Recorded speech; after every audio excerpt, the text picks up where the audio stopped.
Hello दोस्तों, good morning. दोस्तों, कुछ दिन पहले मैंने आपको एक स्टोरी सुनाई थी जिसमें मैंने आपको बताया था सफल लोगों की एक आदत के बारे में, जो थी कि उनमें बहुत ज़्यादा पेशेंस होता है। जिसमें मैंने एग्जांपल दिया था कि कैसे थॉमस एडिसन 1000 बार फेल होने के बाद भी लगे रहे और उन्होंने बल्ब का आविष्कार किया। आज मैं आपको इस कहानी के माध्यम से सफल लोगों की दूसरी महत्वपूर्ण आदत के बारे में बताने जा रहा हूँ, जो उनको लाइफ में सक्सेसफुल बनाने में उन्हें हेल्प करती है।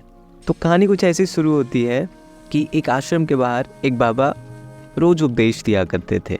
लोग उन्हें सुनने आते, उनसे परामर्श लेने आते। तो एक बार बाबा क्रोध पर अपना उपदेश दे रहे थे और वो कह रहे थे कि कैसे क्रोध हमारे लिए नुकसानदेह होता है और कैसे हम अपने क्रोध को विजित कर अपनी ज़िंदगी बदल सकते हैं। तो उसी वक्त आश्रम में सुनने आए वाले लोगों में से यानी ऑडियंस में से एक बंदा उठा और वो बाबा से झगड़ पड़ा कि वो सही नहीं बोल रहे हैं, वो बिल्कुल गलत बोल रहे हैं। बाबा बिल्कुल शांत बैठे रहे। वो फिर से अपनी बात कहना उन्होंने चालू रखा और वो भक्त बैठ गया। कुछ देर के बाद फिर से वो भक्त उठा और फिर से बाबा से झगड़ा करने लगा कि वो फिर से गलत कह रहे हैं, ऐसा नहीं होता है, ये वो। बार बार ऐसा होते होते अंततः उस भक्त से रहा नहीं गया। भक्त क्या कहेंगे, बेचारा परेशान आत्मा। वो वहाँ से उठा और उसने बाबा के मुंह पर थूक दिया और वहाँ से वो चला गया। आपको क्या लगता है बाबा का रिएक्शन क्या रहा होगा? बाबा अब भी शांत बैठे रहे। उन्होंने अपने चेहरे से थूक पहले पोंछी, उपदेश देना जारी रखा और लोगों को भी शांत किया कि जाने दीजिए, वो नादान है। लोग क्रोधित हो चुके थे कि बाबा की इंसल्ट उसने कर दी। फिर उपदेश खत्म हुआ, सब अपने अपने घर चले गए।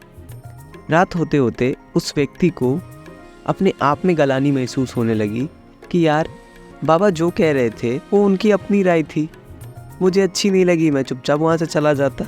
और लोग भी तो वहाँ सुन रहे थे, कई लोग डिसएग्री कर रहे थे, लेकिन सबने तो ऐसा नहीं किया। उसको बहुत बुरा लगा कि उसने एक बाबा के मुंह पे अपनी थूक फेंक दी थी। उसने तय किया कि अगली सुबह वो जाएगा और बाबा से माफ़ी मांगेगा और उनसे कहेगा कि आगे से वो कभी ऐसा काम नहीं करेगा। जैसा उसने तय किया, सुबह होते ही वह आश्रम की ओर निकल पड़ा। लेकिन जब तक वो आश्रम पहुंचा तब तक बाबा कहीं और के लिए निकल चुके थे। सन्यासी वैरागी व्यक्ति कहाँ एक जगह ठहरते हैं, पर वह ढूंढता फिरता, उनको दौड़ता हुआ ढूंढता फिरता वो उस बाबा के पास पहुंचा। बाबा दिखते ही वो उनके पैरों में जाकर के गिर गया और उनसे ज़ोर ज़ोर से रोते हुए माफ़ी मांगने लगा। मुझे माफ़ कर दीजिए, मुझे माफ़ कर दीजिए, बार बार वो कहता। बाबा ने उसका चेहरा नहीं देखा। बाबा ने उनसे पूछा, कौन हो भाई तुम, अब बेटा माफ़ी क्यों मांग रहे हो? उसने अपना चेहरा दिखाया और बाबा से कहा कि बाबा, मैं वही व्यक्ति हूँ जिसने कल आपके चेहरे पे थूक दिया था। बाबा ने उसी शांत भाव से उसे उत्तर दिया, कोई बात नहीं बेटा, वो कल की बात थी, मैं वो कब का भुला चुका हूँ और मेरे लाइफ में और भी बहुत सारे काम हैं। बताओ, मैं अगर वही याद करके रखे रहूँगा तो फिर मैं अपने लाइफ के अदर एस्पेक्ट्स को कैसे फोकस करूँगा, अपनी प्रोग्रेस पे मैं कैसे ध्यान दूंगा? मुझे भगवान के मार्ग पर चलना है, मुझे भगवान की प्राप्ति करनी है। तो मैं इन सब छोटी छोटी बातों पे ध्यान देता रहूँगा तो फिर मैं वो अपने लक्ष्य को कैसे हासिल करूँगा? दोस्तों, उस व्यक्ति को ये बात अच्छी तरह से समझ में आ गई और बाबा ने प्लस उससे ऐसा कहा कि बेटा, मुझे तुम्हें कोई सज़ा नहीं देनी है, तुम्हें अपनी गलती का एहसास हो गया, अच्छी बात है। अब आगे से लाइफ में ध्यान रखना, ऐसा कुछ भी नहीं करना जिससे तुम्हें बाद में गलानी महसूस हो। उसने बाबा से प्रॉमिस किया कि बाबा, आज के बाद मैं अपने क्रोध पे भी नियंत्रण करूँगा और अपने बाकी आदतों पर भी ध्यान दूँगा, अब प्लस अपनी ज़िंदगी पे भी फोकस करूँगा मैं, ताकि मैं अपने लक्ष्य को हासिल कर सकूँ।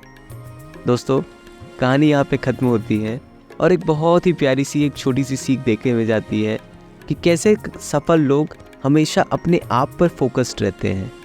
उनका सारा ध्यान खुद पर रहता है।